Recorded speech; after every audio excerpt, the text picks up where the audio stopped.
Thank you very much. That's actually my Poetry in Context project that I've been working on, and it's actually getting poetry off of pages and kind of come out with alternate presentations of words and communication. So that's kind of an ongoing process, but that's gotten a lot of interest. So say me about that if you're interested in submitting something.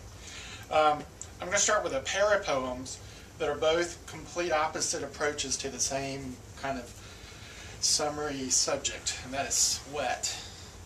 And the first one is just Sweat 1 and Sweat 2 are the poems. Sweat 1. I love sweat. That slow motion trickle down the middle of your chest. That wet kiss running cheek to jaw to neck. That soup of hormones and pheromones driving me to distraction. Your skin, hot and cool all at the same time like frozen fire, just waiting to be released.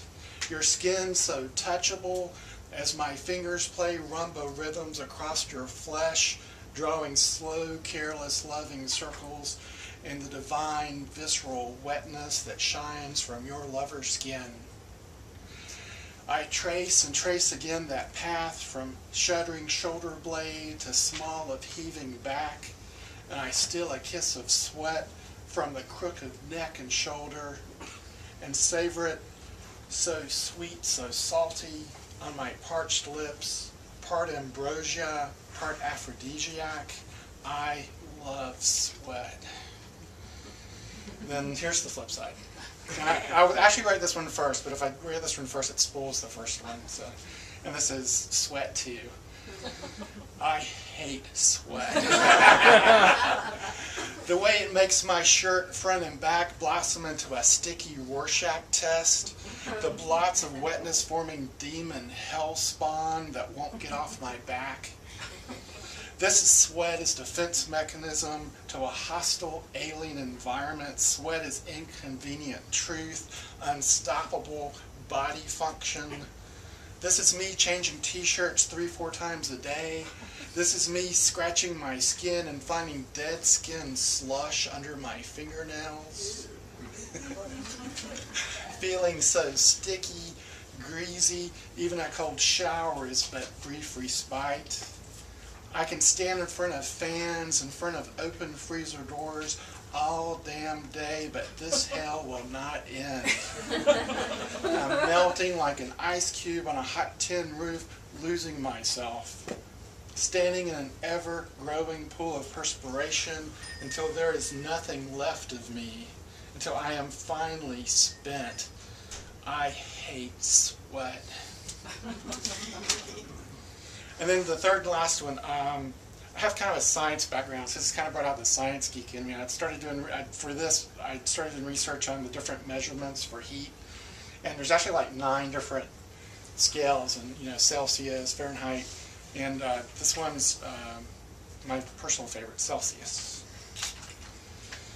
We all need some measure of heat, of molecular excitation, energy of passion and fire within.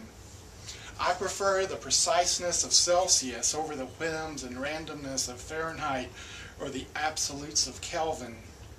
Taking water, that essential ingredient of life, 60% of these sacks of flesh, where 0 is the point we freeze up and cease to vibrate, and 100 is where our covalent bonds abandon hope and release us a vaporous ghost into the heavens. 100 neat, measured degrees of in-betweens, of extremes and moderation. 100 degrees of molecular separation.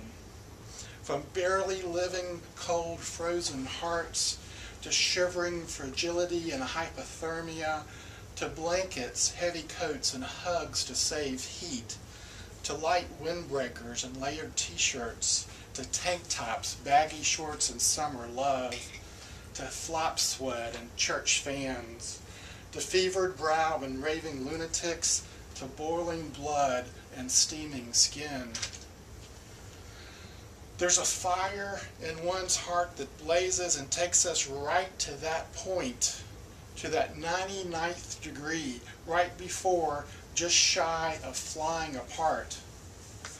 just short of boiling point, we stop to come to our senses, step back, throttle down, and settle in for the long, slow simmer.